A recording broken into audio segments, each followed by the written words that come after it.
Okay, so I'm going to start where we left off from last time. So last time we talked about finding a minimum or maximum value, and we used this example right here. So we use that example. So this time I'm going to formalize how to find a minimum or a maximum value, and then we'll work through another example, and we'll do a few more examples after that. Okay. So if we're trying to solve a problem, trying to minimize or maximize quadratics, remember minimizing only happens with a positive, right? So if we have something that goes like that, we know that a is greater than 0, right? So we're looking for a minimum there, right? And then if a is negative, so if a is less than 0, we have this flipped one, right? And this is our maximum. Okay. Okay. So the first thing that we can do, obviously read the problem carefully and decide whether it's going to be maximized or minimized, right? So that's what our two conditions are, or one condition that'll determine if it's a minimum or a maximum. We're going to use the conditions in the problem to express the quantity as a function of one variable, right? So we're just kind of solving for x here. Okay? The next part that we're going to do is rewriting the function so it's in this form, right? So we have everything to one side, right? And this is because we get something, right? We get this equal to 0. And when we have it equal to 0, or even, it doesn't even have to be equal to 0, but when we have it in this form, we can do step number 4 where we calculate this, right? So this is the vertex, right? So that's the special point. Our vertex is either our minimum or our maximum, right? So when we are calculating this formula that we're given, right, to find this vertex, when we're given that formula to find the vertex, it's either a minimum when a is greater than 0, right? So it's going to look like the previous top right. Or if a is less than 0, we can find our maximum at that point, right? So that's specifically for our x. So after we find what x is equal to, right? After we find what x is equal to, we can substitute that value into our function, and whatever the function is at that value is going to be our y value, right?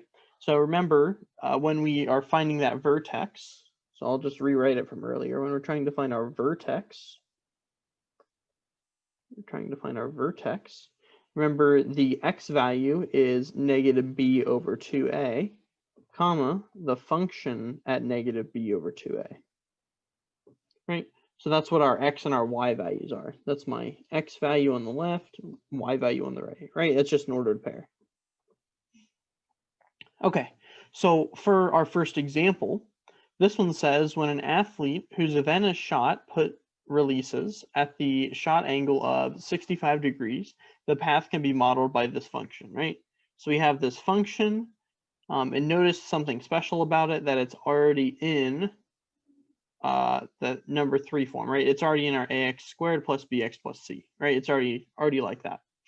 So it says, to continue, sorry, in which x is the shot's horizontal distance in feet, and g of x is its height, right? So x is how far this shot put went, right? And g measures the height, right? So we're going to have maybe g of x over here, and we'll have x on this axis, right? So if he starts right here, he releases it, right? It kind of goes up in the air, and then it goes down, right? So we're going to have this vertex up here that's maximum height, right? So notice it's a maximum, and we can confirm that it's a maximum because our leading term is negative, right? So we're going to look for a maximum. Okay, so we're looking for this maximum, and remember that it's already in the form that we want. So what we need to do to calculate it is to find what the function equals at negative b over 2a, and then find the x value at negative b over 2a. Okay. So let's find our x value at negative b over 2a. So notice that b is 2.1. So we have 2.1 over 2. Sorry, I'll put the negative in there. Over 2 multiplied by a. And notice a is negative 0.04. right? So if we simplify this a little bit, notice there's two negatives, so those will cancel. So we get 2.1 over 0.08, right? Because we just multiply it by 2. Okay, after we find that, it should be pretty easy, right, to find what our answer is here. So if we do 2.1 divided by 0.08, we get 26.25. Okay. So the question specifically says, what is the maximum height of the shot's path? So this x value, right, is, our x value is 26.25, right? So that's not answering the question though, right? It says, what's the maximum height? So this is the length when we get to the maximum height, but it's not the maximum height itself, right? So if we want to find the maximum height, we have to find here, which is g of 26.25, right? So we can find g of 26.25, right? So obviously what we need to do here is just substitute that value in wherever we see x. So we get equals negative 0.04 multiplied by 26.25 squared, right? Plus 2.1 rather, times 26.25. Right? And then we have to add the 6.1 at the end, right? So I'm kind of running out of room, but that's okay. So when we simplify this all down, what we should get, so when we do that in our calculator, simplify that all down, you should get 33.6625, right? So that's what our y value is at g of 26.25.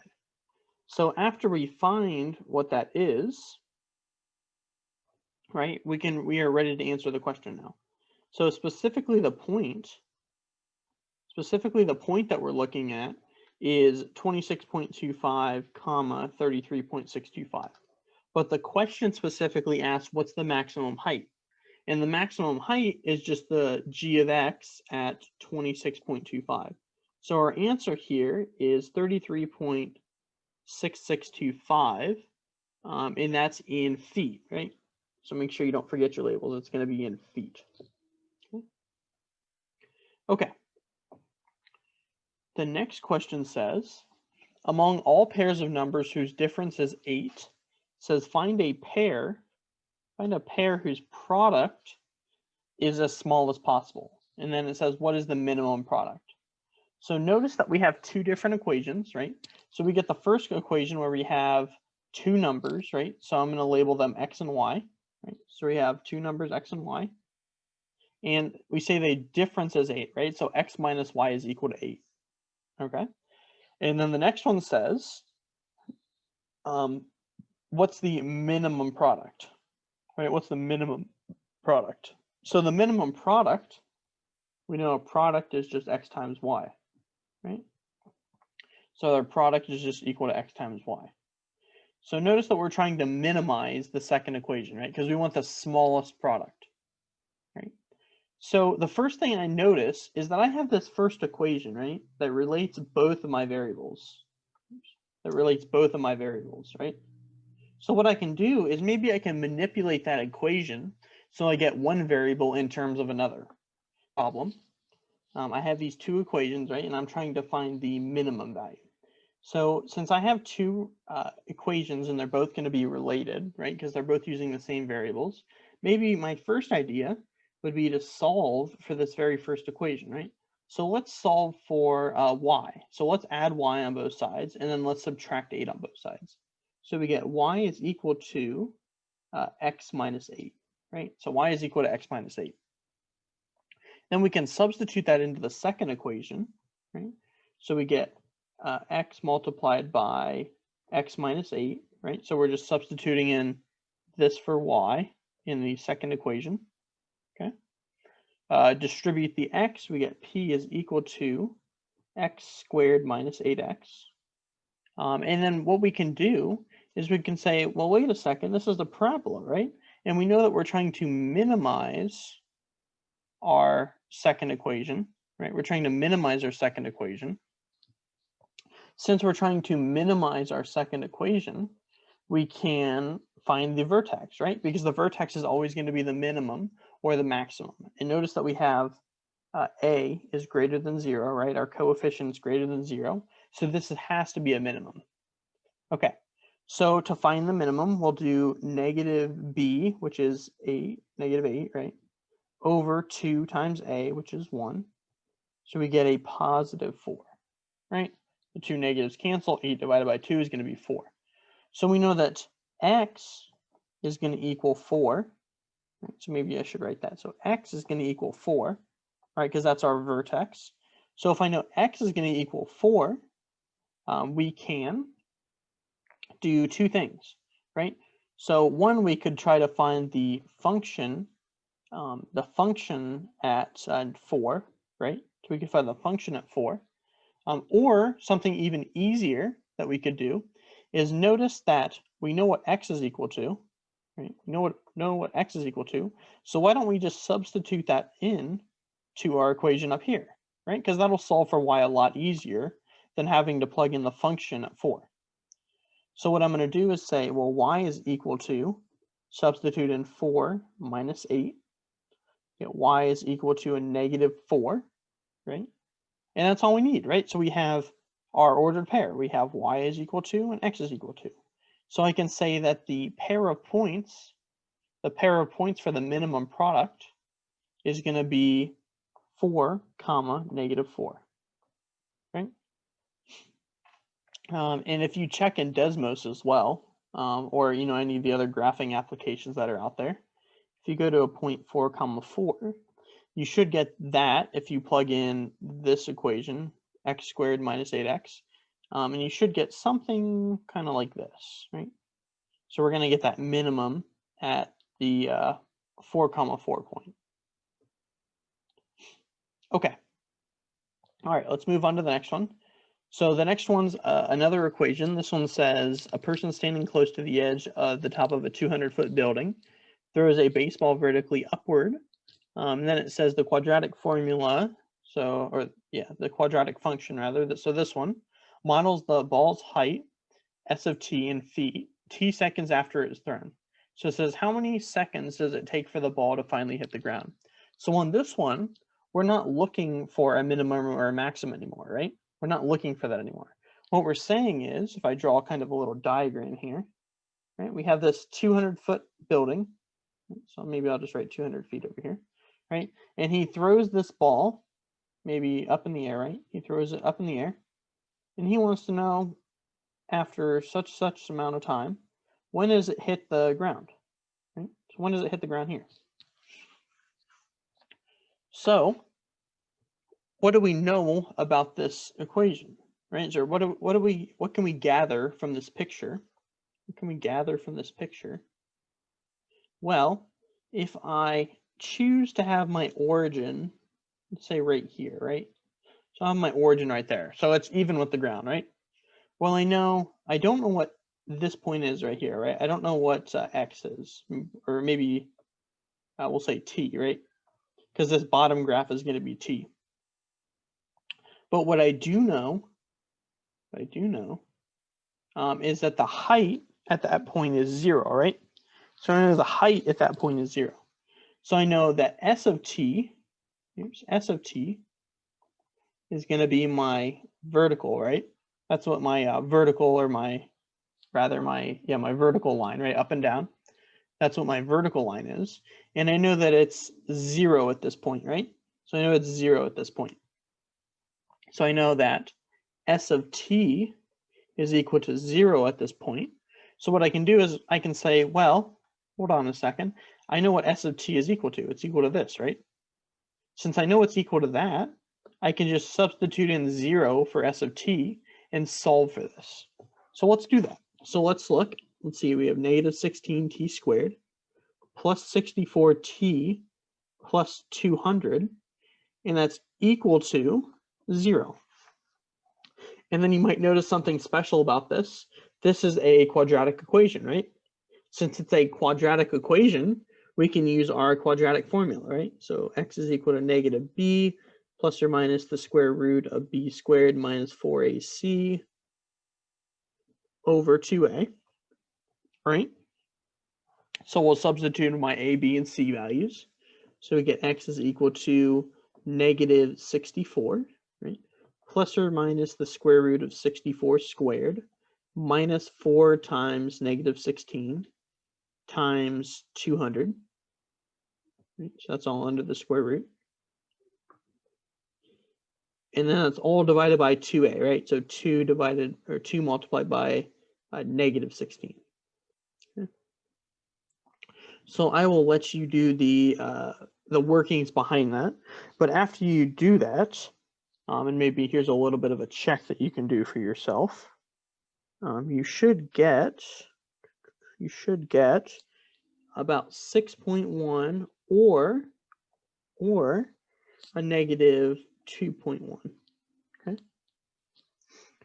So it should look like this point right here, it's a positive value, right? Because it's past the origin. So this is 6.1, right? And if we kind of go on this line backwards, right? If we kind of wanted to track it backwards, obviously we can't get there, but maybe that's negative 2.1, right? So maybe I should have the origin right here where he throws it, right? So it lines up evenly. So that's our negative 2.1. So obviously the only answer that makes sense is 6.1 seconds, right? And the only reason that that makes sense is because we can't have a negative time after he throws the ball. Okay, so that concludes that part. I have 2 more examples that I want to go over here. So let me change this out really quick.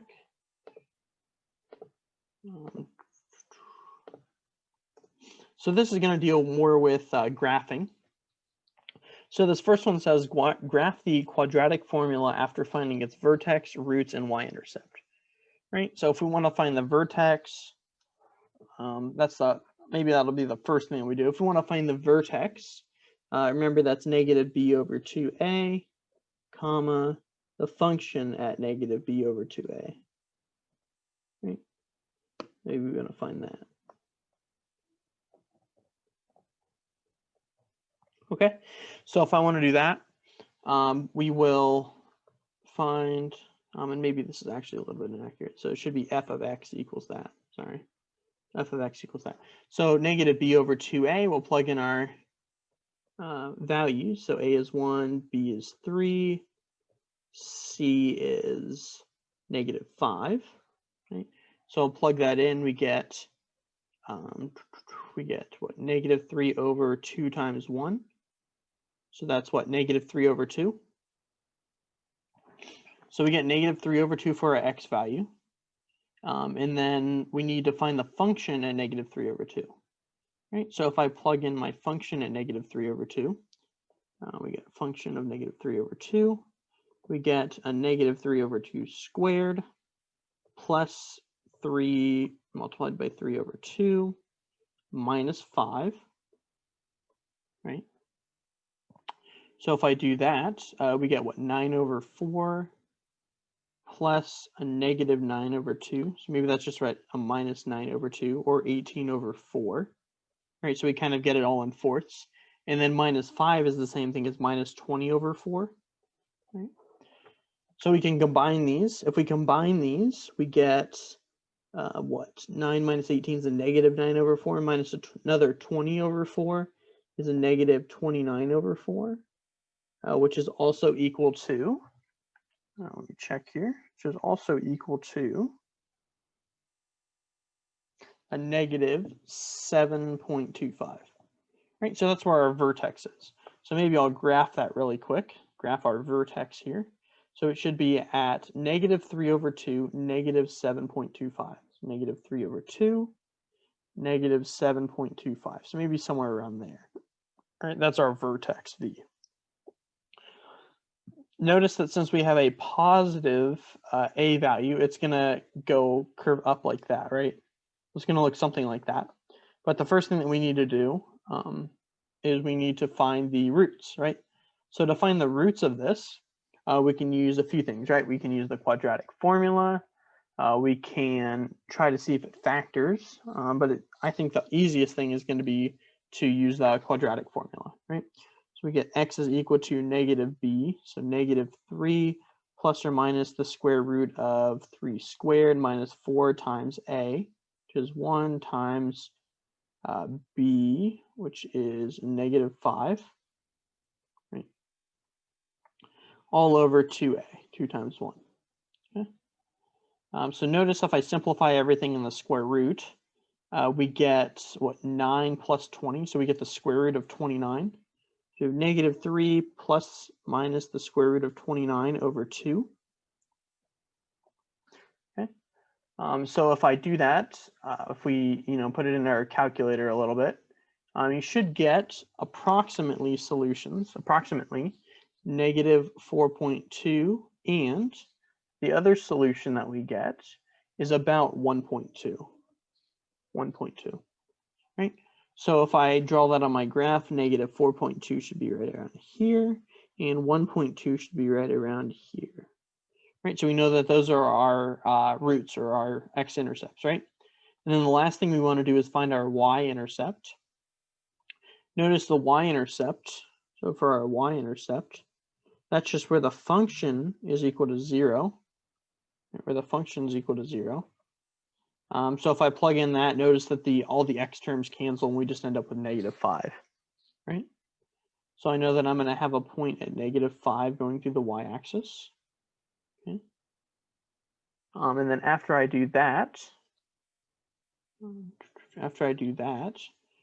kind of get a parabola that kind of looks like that, right? Something like that. Okay. So now that we do that, we've gotten that, we can start on the next one, right? Okay, so this second example that I have, this one says graph the following quadratic formula after finding its roots and vertex and y-intercept. So I think I'll go backwards this time. I'm going to start with the y-intercept. So I'm going to start with the y-intercept here. The y-intercept's when it's f of 0, right? So plug in 0 wherever you see x, we'll get negative 2 squared minus 9, right? And that should be f of x not equals 0. So f of x equals that, right? So negative 2 squared is 4. 4 minus 9 is negative 5. So we have a point at 0, negative 5, right? So that's our y-intercept. So maybe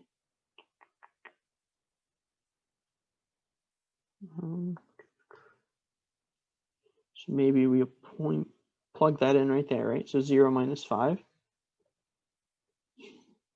Okay, the next thing we can do is find the vertex, right? So we can do two things. So remember back when we had a function that's in the form of of this, we had a special formula, right?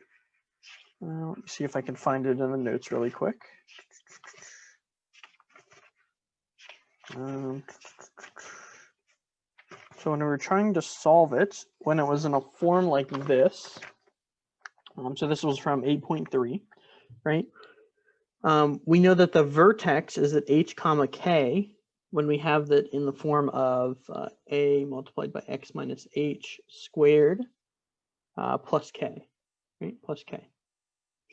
So my vertex, I know that k is negative 9 in this case, right? So I know that I have negative 9 for one point.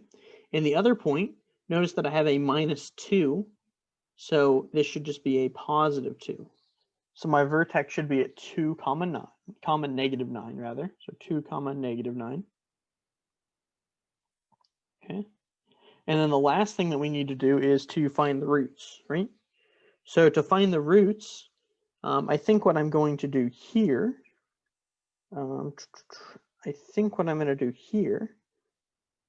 is we need to set this equal to 0, right? So let's set this equal to 0. So we have x minus 2 squared minus 9 is equal to 0. And notice that I can solve this easier than using a quadratic formula, right? So I can add 9 on both sides. So if we get x minus 2 squared equals 9, notice I can take the square root of both sides. So I get x minus 2 on the left equals the plus or minus square root of 9. And then I can finally add 2 on both sides. Okay, so if I add 2 on both sides, we get x is equal to 2 plus or minus, notice the square root of 9 is 3. So we get x is equal to 5, or x is equal to negative 1. And notice that this is specifically the x-intercepts, right? So it's where it crosses the x-axis. So we have a point at negative 1, and we have a point at 5. Okay. So that's pretty good. I think we can draw our parabola now. Right? So it should look something kind of like that. Something kind of like that, right? And the graph might be just a little bit off, but it should look something kind of like that. Okay. So we know it goes through those points, so there's our parabola.